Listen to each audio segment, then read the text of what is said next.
ምን አስነካችኝ እኔስ እንጃ ይመላለሳል እግሬ ደጇ የቀበጥኩለት ሞታ ይገኝ ሳላስብ ፍቅሯ ጉድ አረገኝ። እንደዚህ እስኪ ዘና አላደርጋችሁ እናንተማ እናቴ በጭንቀት በለቅሶ አንዳንዶቻችሁ አብዛኞቻችሁ ብል ይቀለኛል። ምክንያቱም ብዙዎቻችሁ እየተጨነቃችሁ ስለሆነ ማለት ነውና ፏ በሉ ዝም ብላችሁ እሺ ውዶቼ። እና ዛሬ ደግሞ ያው እንግዲህ ብሩክ አለማየሁ በሁለት ቤት ነው የመጣው። ቅመሟ ደግሞ በሀብ ቤት ብቻ ነው የመጣችሁ ማለት ነው ውዶቼ። እና እዚህ ጋር ኮሜንት ላይ ለምንድን ነው በየሰው ቤቱ እየሄዳችሁ እየዞራችሁ ሰውን ለማሳደግ ብላችሁ ስማችሁን የምታጠፉት ምናምን እያላችሁ ነው። እና ያንን ነገር እረዳችኋለሁ። አንደኛ እነሱን ከመውደድ የተነሳ፣ ሁለተኛ ደግሞ ቻናላቸው እንዳይቀዘቅዝ በቤታቸው እንዲመጡ ስለፈለጋችሁ፣ ሶስተኛ ደግሞ ሌላ ሶስተኛ ወገን ምናምን ስለማፈልጉ በጭቅጭቅም ቢሆን በምንም ቢሆን ከሀይሚዬ ጋር ብቻ እንዲመጡ ስለፈለጋችሁ ነው። ግን ደግሞ ውዶች እዚህ ጋር ስራ ስለሆነ ይህን ነገር ስደጋግም ማለት ነው ምንድነው ይቺ ልጅ ምናምን ልትል ትችላላችሁ። ግን የስራው አካሄድ አልተረዳችሁትም መሰለኛል። ምን አለ መሰላችሁ ውዶችዬ፣ ዩቲዩብ ማለት ነው አሁን እንደዚህ ተከታታይ ድራማ ሲሰራ፣ ተከታታይ የሆነ ነገር ሲሰራ በድራማ ውስጥ እኮ ማለት ነው አሁን ሌሎቹ ዝም ብለው በዘፈቀደ ዝም ብለው ምናምን ዶላር መቁጠራቸውን እንጂ ለህዝብ ተመቸው አልተመቸው ምንም ኬር አይሰጣቸውም። ገባችሁ? ግን ብሩኬና ሀይሚዬ አብዛኛውን ጊዜ ካያችሁ ያው ለኛም ይጠቅማል ብለው ያሰቡትን ነገር ነው ሼር የሚያደርጉት። ግን በዚህ ዙር ይሄ ነገር ከዚህም በፊት ሰርተውበት ስለነበረ አሁን ደግሞ በዛው በድጋሚ ሲቀጥሉበትና ነገሩ ወደ ሌላ እንዳይሄድ በመስጋት ነው ሰው በቃ አሁን ላይ ደግሞ እነሱም አካሄዳቸውን ዝብርቅርቅ ስላደረጉት እና ደግሞ በቃ የሆነ የነሱን ክብር የሚያሳጣ ሆኖ ስለተገኘ በቃ ከዚህ ነገር ቢወጡ ብለን ስንል የነበረው ለዛ ነው። ግን ደግሞ የሰው ፍላጎት እንግዲህ ከዚህ በፊት ቀደም ብዬ እንደነገርኳችሁ ያሁኑ ትውልድ የሆነ እንደዚህ አይነት ነገር ነው የሚፈልገው። ገባችሁና በዛ ልክ ስለተረዱ ነው ዝም ብለው እነሱም ያው ዝም ብለው የሄዱበት ያሉት ማለት ነው ውዶቼ። እና እንደዚህ አይነት ነገር ሲሰራ ደግሞ በህብረት ሆኖ ነው የሚሰራው። ተረዳችሁኝ? በህብረት ሆኖ ነው የሚሰራው እንጂ አሁን ሀይሚዬና ብሩኬ እየመጡ ብቻቸውን ምናምን መስራት አይችሉም። እንደዚህ አይነት ስራ በህብረት ሆናችሁ ነው የምትሰሩት። እና እነሱም ያድጋሉ። ለሀይሚዬና ለብሩኬም እኮ ጥቅም ነው ይሄ ነገር። ገባችሁ አይደለ? ለሀይሚዬና ለብሩኬም እኮ ይጠቅማቸዋል ውዶችዬ። ምክንያቱም እነሱ አጃቢ ናቸው። ምንድን ነው አጋፋሪ ነው እንደዚህ ማለት አሁን አንድ ሰው እነሱ ትልቆቹ ተዋናይና አክተሮቹ ናቸው። ስማቸውም እየጠፋ ያለው የነሱ ነው አይደለ? ግን ደግሞ ከዚህ በኩል ወይ ሀይሚዬን ደግፎ በዛኛው ሳይድ ደግሞ ወይ የብሩኬን ሀሳብ የሚደግፍ በዚህኛው በኩል የሀይሚዬን ሀሳብ የሚደግፉ ነው የሚሰሩት። ገባችሁ? እና ከዛ እርስ በርስ እነሱ አንተ እንደዚህ ነው፣ የኔ ሀሳብ እንደዚህ ነው፣ ያንተ ሀሳብ እንደዚህ ነው ምናምን እያሉ ይሰራሉ ማለት ነው። እና እንደዛ ነው ነገሩ። እንደዚህ ካልሆነ ምንም ሀይሚዬና ብሩኬ እየመጡ ሁልጊዜ ምናምን በምን አይነት መንገድ እንዲመጡ ፈለጋችሁ ውዶችዬ? እና እንዲህ ከበድ ያለ ስራ ሲጀምሩ በህብረቱ ነው የሚጀምሩት። የስራው ባህሪ ነው በቃ ልበላችሁ፣ የስራው ባህሪ መሆኑን መረዳት መቻል አለባችሁ እንጂ በቃ ላይክ እነ ሀይሚዬ ሌላ ቤት ስለተገኙ እነሱ ሁሌ ተጎጂ ይሆናሉ ማለት አይደለም። እነዛም ያድጋሉ፣ እነሱም ያድጋሉ። በቃ ይሄ የሁሉም ጥቅም ነው። የእናንተን ሀሳብ ተረድቸዋለሁኝ ማለት በቃ በሀይሚዬና በብሩኬ መሀል ማንም ሰው እንዲገባ ስለማትፈልጉ ነው። ግን እንደዛ አይገቡም። ማንም ሰው መግባትም የለበትም፣ አይገቡም። እነሱም ደግሞ ካለፈውም ተምረዋል። በቃ ይሄ የእደግ እንደግ የማለት ነገር ነው እንጂ አሁን ላይ ያለው እንዲህ ሪያሊቲ ላይ ስትሄዱ በህይወታቸው በትክክለኛ ህይወታቸው ላይ ገብቶ እናቦካካለን ብሎ የሚያስብ ሰው ካለ ሀይሚዬና ብሩኬ ወይ ፍንክች ነው የሚሉት ወይ ፍንክች ማለት ነው። እና አታስቡ ውዶች፣ ያትጨነቁ። በእርግጥ የኛ ልጆች የዋህ እንደሆኑ ያስታውቃሉ። ቅንና የሌሎችም እድገት እንደሚያስደስታቸው ያውቃሉ። እሱንም እያየን ነው። ይሄው አሁንም በእነሱ አይዲያ በእነሱ ሀሳብ እናንትን ሁላቸውም ተመካክረው ምናምን ዋናው ተጫዋቾቹ እነሱ ሆነው በቃ ላይክ አክተሮቹ እነሱ ሆነው ግን ሌሎቹንም እያሰሩ ነው። ገባችሁ? ያ ነገር ደግሞ ይጠቅማቸዋል እንጂ አይጎዳቸውም ለሀይሚዬና ለብሩኬ። ብቻ ግን ዋናው ነገር የሀይሚዬና የብሩኬ አንድነትና ፍቅር መተማመን መተሳሰብ ነው ዋናው ነገር እንጂ ሌላው ነገር ምንም ችግር የለውም። ምንም ነገር ጣልቃ ገብቶ ይረብሻቸዋል ወይም ደግሞ ወደ ሌላ ነገር ውስጥ ይገባሉ ብላችሁ አታስቡ ማለት ነው። ምክንያቱም እንደዚህ አይነት ነገር ውስጥ ሲገቡ ሀይሚዬና ብሩኬ ተመካክረው አምነውበት ምናምን ነው የሚጀምሩት። ገባችሁ? ተማምነው ነው የሚጀምሩት።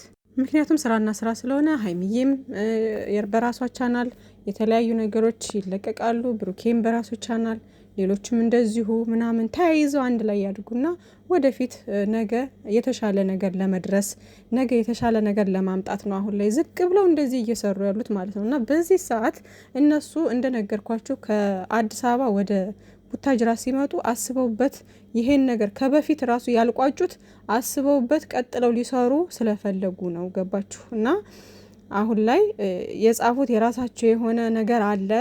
ከዚህ እስከዚህ ድረስ ሰርተን በዚህ በኩል ብንሄድ በዚህ እንደዚህ ቢስተካከል ምናምን እያሉ ራሳቸው የተመካከሩት ነገር አለ። ያን ነገር እስከሚጨርሱ ድረስ እኛ እዚህ ጋር በእንትና እያልን ብንለምን ምን ብንል ምናምን አይሰሙንም። ጉሮሯችሁን አታድርጉ። እና እነሱ ከፕላን ካደረጉት ድረስ መስራት ነው የሚፈልጉት። ሰው ያንን ጊዜ ደግሞ በትዕግስት መጠበቅ ነው ማለት ነው። እሺ ውዶች፣ እና እንግዲህ ዛሬ ብሩኬ እንደተናገረው ማንም ሰው ተረጋግቶ የሚያስብ ሰው የለም። ሁሉም ነገር ከማቀሳሰር ነገር ከማጋገል ውጪ ለኔም ጊዜ ሰጠኝ የለም። ሁሉም ተረጋግቶ እያሰበ አይደለም በማለት ሁኔታ ላይ ነው ያለው ማለት ነው። እና በቅመሜና በእኔ መካከል ደግሞ ማንም ሰው ጣልቃ እንዲገባ አልፈልግም ብሏል። እውነት ነው። ማንም ሰው ጣልቃ መግባት የለበትም በእነሱ መሀል።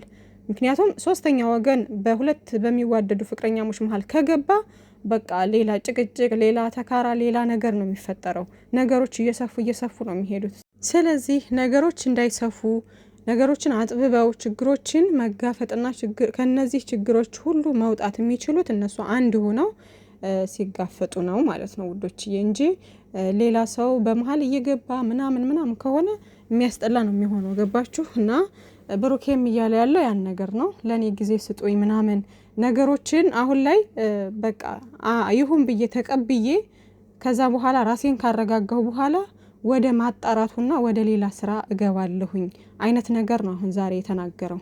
እና ብሩኬ ሲመስለኝ ያሰበው ነገር ያለ ይመስለኛል። አሁን ይሁን ብሎ ለጊዜው ልጁን እንትን ብሎ እንደተቀበለ ሆኖ ከዛ በኋላ ወይ ያለውን ነገር በጸባይ እሱ አሁን ድጋሚ ምርመራ ምናምን ቢላት እሺ ስለማትለው ነገሮችን በቶሎ ለመቅጨት ወይም ደግሞ ቶሎ ለመጨረስ ያደረገው ሲስተም ነው ብዬ ነው የማስበው። እንግዲህ አለሁ አለም እንደዛም ከሆነ በጣም ደስ ይላል። ግን ደግሞ የሆነ ነገር እንዳሰበ ይሰማኛል ብሩኬ። የሆነ ነገር በቃ ነገሮችን ቶሎ እንትን ለማለት አሁን በዚህኛው በሀርዱ ብንሄድ አስመርምሪ አታስመርምሪ ምናምን መንጋተት መጨቃጨቅ ምናምን ሌላ ነገሮችን ማስፋት ነገሮችን ረጅም ጉዞ መጓዝ ስለሆነ ቶሎ ለመቋጨት ያደረገው ነገር ቢሆንስ ብሎም መረዳት የተሻለ ነው ብዬ አስባለሁኝ። ከዛ በተጨማሪ ያው ዛሬም እንዳያችሁት እንግዲህ እዩን አይፈልጋትም። እዩ ጋር መኖር አይፈልግም። የእዩን ሀሳብና እንትን ተረድቷታል ብሩኬ። በቃ አንድና አንድ ግልጹን ተናግሯል። ከኔ ጋር መኖር ነው የምትፈልገው፣ ከኔ ጋር ሆነን ልጅቷን አብረን እንድናሳድግ ነው የምትፈልገው፣ እሷ የምትፈልገው እኔ ነው ያለው። እንግዲህ እኛም ያነበብነውም እንግዲህ እስከዛሬም ድረስ ስለው የነበረውም ሁላችንም የምናውቀው እሱን ነው። ከመጀመሪያው ጀምሮ እሷ እውነቱ እንዲወጣላት ወይም የልጅቷ ጉዳይ አሳስቧት ምናምን ሳይሆን እዚህ ጋር እያንዳንዱ እያሳየችው የመጣችው ነገር ምንድነው? ብሩኬን በእጇ ላይ ለማድረግ ብቻ ነው እየሄደችበት፣ በዚህ ርቀት እየሄደች ያለችው ማለት ነው። ስለዚህ ብሩኬ እያለ ያለው አሁን ጥፋቱንም ምኑንም እሺ ልሁን፣ እኔ ጥፋተኛ ልሁን ብዬ አምኜ ተቀብዬ፣ ግን ነገሮችን ተረጋግቼ አስቤ ማድረግ ያለብኝን ነገር አደርጋለሁኝ። ግን በዚህ ጊዜ ውስጥ ደግሞ ሀይሚዬ እንድትርቀኝ አልፈልግም፣ ሀይሚ ከኔ ጋር እንድትሆን እፈልጋለሁ ነው እያለ ያለው እሱ። ገባችሁ? አሁን ምንድነው እሱ ችግር የሆነበት፣ ሌላው ችግር የሆነበት የሀይሚዬ በቃ ሌላ ነገር ውስጥ መግባቷ ነው። ገባችሁ? እዚህ ጋር እርጉዝ ናት እየተባለ ነው፣ እሱ ነገር ያሳስበዋል። ሌላው ነገር በስራው ማለት ነው። ሌላው ነገር ደግሞ እሷ ሌላ ሙድ ውስጥ ነች፣ የሆነ እንለያይ ምናምን የሚለው ነገር ላይ ነች። ገባችሁ? ያው ዛሬ በእርግጥ ሀብና ናኒ በደንብ አድርገው መክረዋታል ምናምን ጥሩ ጥሩ ነገሮችን ነግረዋታል። እሷም ደግሞ እሺ ብላለች ምናምን። ግን ደግሞ በቃ የሆነ የሚረብሻት ነገር ስላለ ሌላ ውሳኔ እንዳትወስን ይሰጋል ብሩኬ ማለት ነው። ገባችሁና የእሷም ሀሳብ ስላለበት መረጋጋት አልቻለም ብሩኬ ማለት ነው። ስለዚህ ምንድነው አሁን ያለው አማራጭ? ሀይሚዬ እንደምንም ብላ ጠንከር ብላ የእዩን ወሬ ሳትሰማ ኢግኖር ገጭታ እዩን ማለት ነው። በቃ በምንም አይነት መንገድ እሷን ለመረዳት እሷን እንትን ለማለት መሞከር መቻል የለባትም በፍጹም ማለት ነው። ከብሩኬ ጋር ብቻ አንድ ላይ በመሆን ያለውን ነገር ተረጋግቶ እንዲያስብና በቃ መስመሩን እንዴት ነው አለ አይደለ እርግጠኛ ያልሆነበትን ነገሮች ይሄ ውዝግብግብ የሚያደርጉ ነገሮችን ቀስ ብሎ ተረጋግቶ እንዲያስብና ማጣራት ያለበትን ነገር እንዲያጣራ ማድረግ ትችላለሽ ማለት ነው ሀይሚዬና በቃ ዋናው መፍትሄው እንደዛ ነው። በቃ እነሱ አንድ ሲሆኑ ብቻ ነው ጥላትን ማሸነፍ የሚችሉት ነገሮችን ሊያስተካክሉ የሚችሉት ምናምን። ይሄ በጎን እየመጣች እንደዚህ ነው የምትላትን ነገር መስማት መቻል የለባትም። እሷ እና ብሩኬ ስንትና ስንት ነገር ያሳለፉ ልጆች ናቸው ሀይሚዬና ብሩኬ ማለት ነው። እቺ ትናንት መታ ማናቃት ኦዲየንስ ማያቃት ከምን እንደመጣች ማትንታወቅ ሴትዮ ዛሬ ላይ መታ ልጁ ያንተ ነው በማለት እስከዚህ ርቀት ድረስ እየተጓዘችና እሱን የሷ ለማድረግ እየጣረች ሀይሚዬ ደግሞ ያለውን ነገር የወደፊት ባሏን ፍቅረኛዋን ደግሞ እሷ እንደዚህ አድርጊ እንደዚህ በይ አንቺ ራቂ ከሱ ምናምን እያለች የማለት መብት የላትም ማለት ነው። እዩ ምንም አይነት መብት የሚባል ነገር የላትም። በቃ ልጇ የሱ ነው እንኳን ከተባለ እንዲረዳ ከፈለገች መረዳት ባለባት መንገድ ትረዳለች ማለት ነው። በህግ ምናምን ተይዞ ትረዳለች ማለት ነው። ግን የምንም ልጅ የለም። ግን በእንትኑ ነው የምላችሁ በስራው አስተያየት ስሰጣችሁ እንደዛ ነው መሆን ያለበት።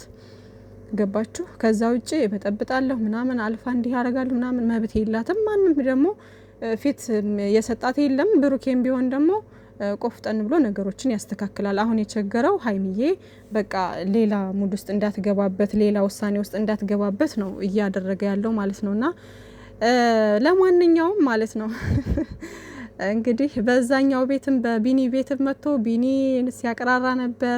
ምን አድርገን ነው ምናምን እያለ ነበር ማለት ነው። እና ቢኒም ደግሞ መረጋጋት መቻል አለበት። ዋናው ጸቡ ሊሆን የሚገባው ደግሞ ከእዩ ጋር እንጂ ከብሩኬ ጋር አይደለም ማለት ነው። እና እሱ ብሩኬ እስከዛሬም ድረስ ሲከራከር የነበረው ስላላመነበት ነው። አሁንም አላመነበትም። ግን ነገሮችን ከጭቅጭቅ ለንትን ለማለት ለመሸሽ ያደረገው ነገር እንጂ ይሄ እውነት በቃ እኔ አድርጌዋለሁ ምናምን ብሎ እንትን ብሎ አይደለም። እና አሁን ይሄን ምላችሁ ስራ ስለሆነ እንጂ ይሄ ነገር እንደ ሪያሊቲ ቢታሰብ አንድ ወንድ ልጅ አብሮ አድሮ የማያውቅበት ምንም አይነት መንገድ የለም። ሁለተኛ ነገር ደግሞ እሷ አፈዛው የሆነ ነገር አሁን ቴክኖሎጂ በጣም ተስፋፍቷል። ገባችሁ? እሷ የሆነ ነገር አድርጋው እንኳን ቢባል ሲነቃ ጧት ያለበትን ቦታ ያውቃል። ያን ነገር እኔ ጧት ማታ ራሴን አላቅም ነበረ፣ ጧት ስነቃ ግን እዚህ ቦታ ራሴን አግኝቻለሁ ብሎ ቢያብራራ ሰው ሌላ ነገር ሊያስብ ይችላል። ከዛ ደግሞ ያ ነገር መጣላት ባለበት መንገድ ይጣራል። ገባችሁ? ግን ይሄ ስራና ስራ ስለሆነ ካላደረገ ደግሞ አይ በፍጹም ምንም ነገር ካላደረገ ካጠገቧ ካልደረሰ ደግሞ እኔ ምንም ያደረኩት ነገር የለም ብሎ መጋፈጥ ይችላል። ካደረገ ደግሞ አድርጋለሁ ብሎ ማመን ይችላል ማለት ነው። ከሶስቱ አንዱ ነው። ግን እዚህ ጋር ስራውን ለማርዘም ምናምን ነው በመሀል የሚዘባርቁት። በመሀል መናገር ያለባቸው ቀርቶ መናገር የሌለባቸው ነገር የሚያረጉት የሚናገሩት ለስራው ለአይዲያው እንዲረዝም ምናምን ስለተንተን ስላለ ነው። ገባችሁና ይሄን ነገር መገንዘብ ማወቅ መቻል አለባችሁ። በቃ አንድ ሰው ስራ ነው ከተባለ በዛ ልክ ነው ልትረዱት የሚገባው እንጂ ሪያሊቲማ ቢሆን ብዙ ጥያቄ የሚያስነሱ ነገሮች አሉ። ያ ትንሹ ልጅ ደግሞ ለካሜራ አዲስ ነው መሰለኝ ምናምን ሰማይ እያየ ነበርና ወደ ካሜራ ራሱ ለማየት እንትን እያለ ነበር። ከዛ ደግሞ ይሄ ምንድነው ማስተር ማን ነው የሚባለው ይሄ ልጁ ደግሞ ማለት ነው ወፍራሙ ልጅ ትንሹ ልጅ የሆነ ቦታ ላይ በእጁ እንደዚህ ሲመታው አላያችሁ? የሆነ የሳተው ነገር ኑሮ ማለት ነውና ይመቻችሁ። ለማንኛውም እና ደግሞ ብሩኬ ገለል ብሎ ተቀምጦ ግን በኋላ ላይ ብቅ ያለ ነው ይመስለኝና ሲመጣ ምናምን አላሳዩም። እዛው ነበር መሰለኝ ቁጭ ብሎ ማለት ነው። ይመቻችሁ ለማንኛውም